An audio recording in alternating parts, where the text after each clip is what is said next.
I'm amazed. I never thought I would speak to anyone around Zelensky. So, and I know you're doing this at some great risk to yourself. My take on this is this woman I don't know. She used to be in love with Zelensky. She's scorned. She got shot down and then stormed out, slammed the door, and now she's out for revenge. It's very unlikely she could return to Ukraine without facing formal investigation or criminal charges. She is assisting an enemy power. She's a freak.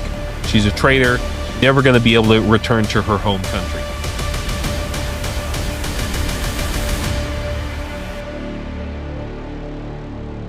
Who is she? This woman, the C word, Julia Mendel. Julia Mendel is a Ukrainian journalist and former press secretary to President Zelenskyy from a while ago. While she worked for him, she publicly praised his leadership on multiple occasions and even wrote a book. Exactly. Wrote an entire support love letter in a book form in support of his presidency. This week, she appeared on Tucker Carlson's show and made accusations against Zelenskyy that closely mirrored what Russian state propaganda has been saying since 2022. There's nothing new. The interview was recorded approximately 7 months ago and was released publicly just this week. Wild. The title of the interview is Zelenskyy's press secretary reveals all, cocaine covers up, and only option for peace. Tucker Carlson released it specifically during the week that Trump is meeting Xi in Beijing and Russia is launching its largest drone assault of the war at the exact moment when Western support for Ukraine is most visible and most politically vulnerable. That timing is not a coincidence. For Moscow, this is the optimal moment to sow doubt about Zelenskyy in an American audience. So this is what she claimed. She calls Zelenskyy a dictator, paranoid, and the greatest obstacle to peace. She says Zelenskyy is evil and destroys people and frames him as morally equivalent to Putin. She claims, I can't even say this with a straight face. She claims Zelenskyy is likely addicted to cocaine or some other substance. Is he a drug user? Every time when we were preparing to the interview, he takes his 15 minutes in the bathroom.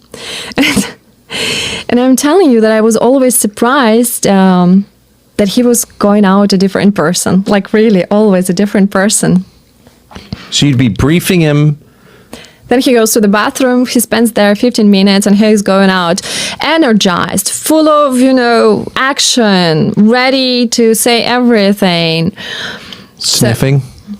Literally just repeating Putin's propaganda. How much is she getting paid? It's a good question. I'm getting paid in staying in the United States as a refugee. Ukraine has treated her as a traitor. Persona non grata at the very least. She described a scene involving a bag of dollars on a table and uses it to imply personal corruption. She claims Zelenskyy was privately willing to give up Ukrainian territory. She hints at supposed secret communications between Putin and Zelenskyy and frames them as something suspicious to hide. Let me debunk some of it. It's so ridiculous, but I have to do it. On the dictator claim, Ukraine has a functioning parliament and functioning judiciary and independent media that openly criticizes the government, martial law, and postponed elections. During active war, are standard practice internationally and are specifically permitted under Ukraine's constitution.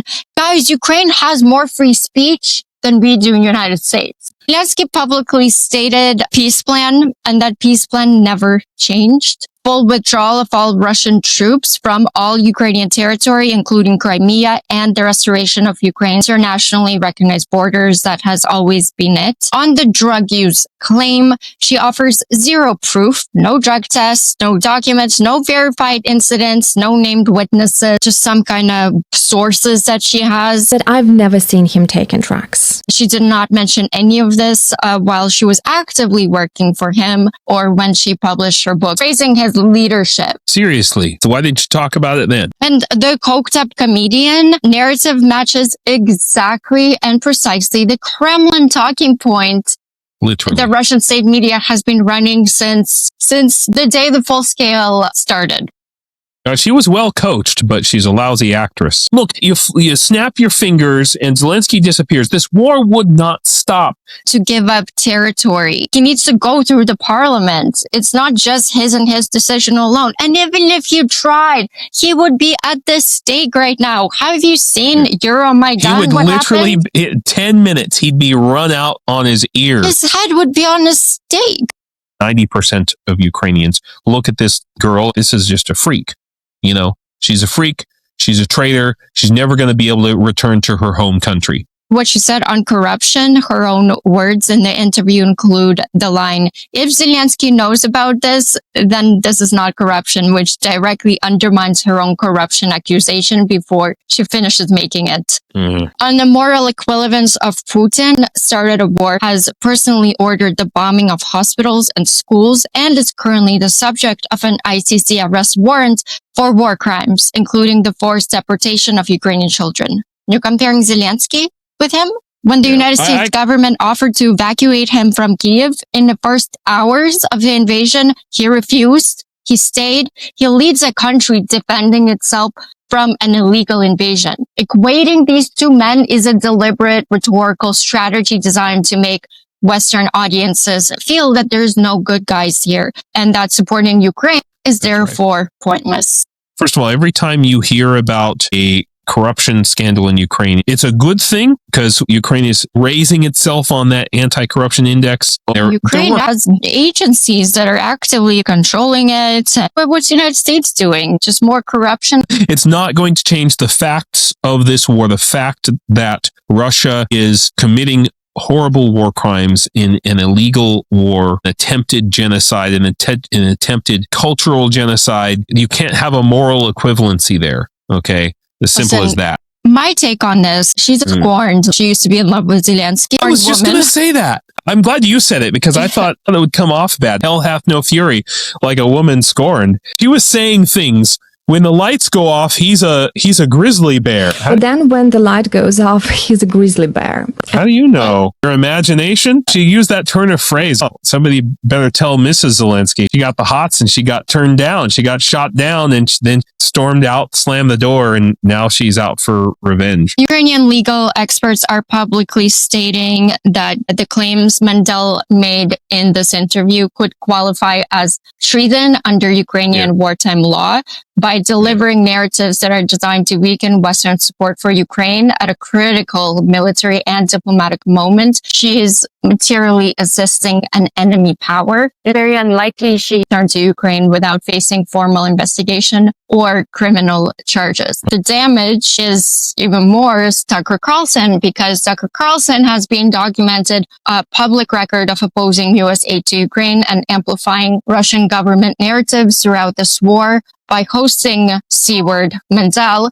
Carlson gains a specific shield. He can now say, don't take my word for it. Even Zelensky's own press secretary is saying this. This is the exact mechanism by which foreign information operations get laundered into mainstream American political discourse. Someone with apparent insider credentials delivers the message so the host doesn't have to. MAGA doesn't care. As long as somebody said it. I am Slavie and this is SlavaCast World at War. Welcome to the show. Please subscribe right now and hit the bell. It tells the algorithm this matters. It keeps Ukraine in the algorithm. Also share, drop a hype. If you're on your phone, just swipe the chat box. We have to fight this with the truth and be brave like Ukraine. Slava Ukraini.